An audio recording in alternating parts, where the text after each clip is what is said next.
Hey everyone, Joshua Hanlon here at Brickworld Chicago, and we've got a collection of Lego military planes here that we're going to be taking a look at. So we got a couple of builders involved. If you want to introduce yourselves. I'm Jautaikis. And I'm Nolan Q.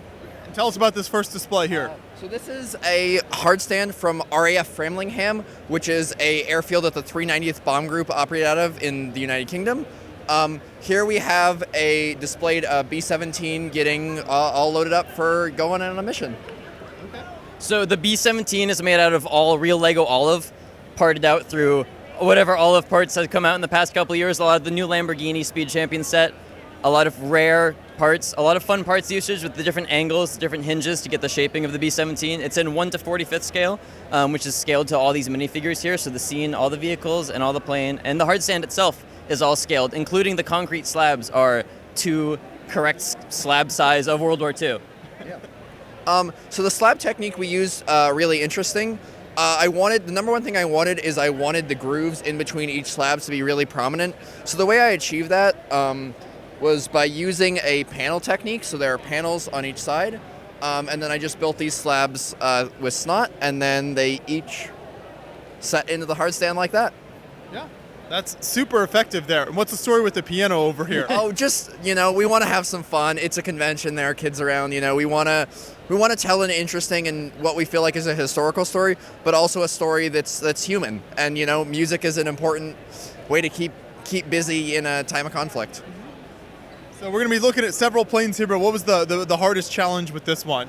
The B-17 was the olive parts are a big challenge to source and to use because they don't come in very many olive, partly because Lego doesn't want us building things like this out of olive. But it was a lot of fun to kind of use what I have. I don't like painting parts, so it's fun to use what we got and experiment and that kind of thing. Very impressive. We'll move on to the next display then. Which one is this? So this is a P-47 Thunderbolt, which is another World War II prop plane. This is in 1/35 scale. And the fun part about this is that this is all real Lego metallic silver. So sourced through the past, 20 years, some of the parts only come in one set, so they're very expensive. But the effect gives this polished aluminum look that they used near the end of World War II, where they just used metal that came straight out of the factory, polished it, make it nice and shiny, add the markings for the squadron, which was another fun part about this model. It's a squadron that flew in the Pacific at the end of World War II fighting the Japanese. So the tail is all brick built to get this horizontal stripe pattern, both on the horizontal and the vertical stabilizers. It uses snot bricks and Technic bricks to kind of get connected, so you have the color differences, but it's still all one big connected piece. Yeah. Are you able to pick this one up? Absolutely. It has a dihedral, so the airplane, it's both hinged that way and that way, so the wing angles are all correct without compromising the form of it. You can see kind of the mixel joints underneath. It's got landing gear that mostly retracts, even in the back too. It uses a lot of fun shaping techniques to get the curved slopes, because obviously I'm working with very limited metallic silver parts on this one, so I kind of have to work with what I've got. It's got flaps that fold down if I don't break them and stuff like that. All the real markings and stuff. It's got correct fuel tanks, machine guns. It's got pitot tube, all the fun stuff. The correct olive on the top, which was another nice pop of color. Obviously, you gotta have the spinning propeller as a requirement. And then it's just a little airfield from an island, I believe, off of Iwo Jima. Just sand. I believe a lot of it was crushed coral for the runway and stuff. Just foliage, and I built a nice little sign on the bottom because I wanted to experiment with Lego lettering techniques. Yeah, no, it's a subtle detail, but looks really nice there, using the cheese slopes and the tiles. Yeah, exactly. Okay, and what do we have next here? So this is a P-3 Orion, which kind of a shift from World War II. This goes into the Cold War, fighting the Soviets, trying to track the Soviet nuclear submarines. It's a submarine hunter plane, first and foremost, also a maritime patrol aircraft, and its primary purpose was to patrol the oceans, search for submarines. We would have these to keep track on the Soviet submarines at every hour of the day for most of the Cold War, in case, things go south, you know where they are, you know what they're doing. This is also a 1/35th aircraft, although albeit a little bit bigger than the P-47. So it's a 4-engined aircraft based off of old airliners of the day. It's got a full interior on the inside, so the roof comes off like a cap, and you've got all the workstations for the different crew members. A lot of sonar equipment and different tracking equipment is in here, and these are just the different workstations for everyone to work. You've got a little cabin in the back with some food and a toilet back there. But that's part of the fun after you build the plane, is adding the interiors and stuff. And maybe I'll get figs for it eventually, but... Yeah. And then how about the wing design on this one? So it's fairly simple because there's no angle to the leading edge. So it's flat on the front, but that means all my work is on the back of it. So it's got an angle that doesn't really line up with any wedge plates that exist. It's in between the 4 long and the 6 long wedge plates. So I kind of just layered tiles on top throughout the entire wing to both get the airfoil, the subtle airfoil, and the taper off. It's thicker in the middle, it's thinner on the wingtip. It has flaps on it too, on the inner side. So these are, there we go, like that, which was another fun part. All the mechanisms are on the bottom, but you can't see it because the bottom's hidden, so it doesn't really matter. And then engine techniques were kind of fun. I used these cylinders on their side to get that sort of curved part of the engine right here, and some metallic silver. I love my metallic silver on the front to get that detail. And the wing has a dihedral for the entire thing, so it's angled up at an angle, and that was done with Technic beams and Technic axles, and it's kind of supported by the landing gear, but it works once you put it on the ground. As long as you don't pick it up, it's fine. But how do you make some of these graphics that are on the plane? Actually, I have a guy who does graphic commissions. These are stickers.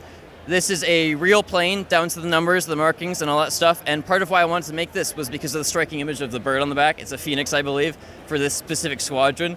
A lot of them are kind of bland, but this is the most striking image I could find for a P3 Orion, so I decided to go for this. Perfect. We'll finish out then with the final display you have here. This is a little bit bigger, so what does this depict? So this is a Nimitz class carrier deck. It's waist catapults, which is catapults 3 and 4. So if you can envision, we're on the left side, about in the middle of the ship right now. These are the furthest back catapults. There's 2 of them, and right now the scene depicts both of them in use. They're launching both an F-14 Tomcat and an F-18 Hornet. Kind of fits around the early 2000s, 2002, 2003. So both the planes are in positions in various stages of being launched. Yeah. Are you able to pick these up and show any more details here? Yeah, absolutely. So this is the F-14 Tomcat. If you know, this is the plane from Top Gun. This isn't the markings from Top Gun, but it's the plane from Top Gun. The best part about the plane is the folding wings. Both of them are connected like that. They can oversweep for deck storage, supersonic flight, and then out for normal takeoff and landing and stuff like that. So that was a fun technique with lots of hinge plates and stuff like that connect together with tiles, so that I get both the wings folding in sync, so they're always in sync. None of them are going to be off angle and stuff like that.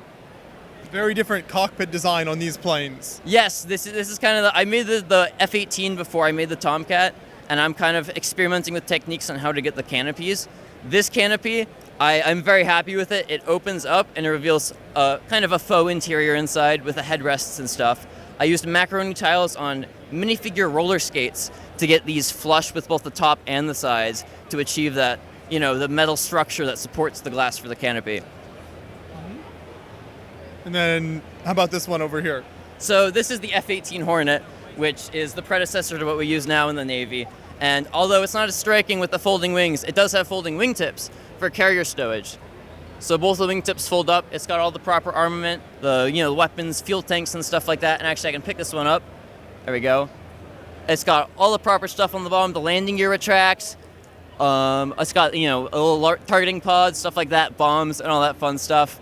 Most of the control surfaces work too, as with the Tomcat, which was a lot of fun to get working. The 1/35th scale gives you a lot of space to work with for functions like this. And then how did the deck itself come together for you? So the deck was kind of a lot of scouring images online, trying to figure out the scale. I did my best. It's all 1/35th scale. It's all scaled to what I like is a minifig scale, but all the planes are scaled to each other. And I wanted a chunk that I could use to bring to conventions like this, display whatever kind of planes I want. So I chose a Nimitz class carrier deck, which has been around since the 70s. So we still use it today. So maybe next year I'll have it with new modern planes on it. But for right now, it's got this set of planes. I used a snot technique, so it's all studs on the side. It uses these 1x6 panels for most of it, so that I don't have to use too many bricks. But then in between them, I used Technic axles to get the tie-down spots for the aircraft. So when they're not launching aircraft, they have them tied down on the deck so they don't wash overboard and stuff like that. And along with those, I also used just normal plates and a couple of snot in here to get the markings on it, which adds a sense of color, pop, extra details to it, which just make it look a little bit nicer. Yeah. How do you decide which planes you'll build? We've got kind of different eras represented here. Is it just kind of whatever strikes your fancy at the time? What is that process like? It's just kind of whatever I feel like. Sometimes I'm more in the mood to do something like this. Sometimes I want to do that, you know. Whatever I find interesting, I will then go in and I'll start researching it.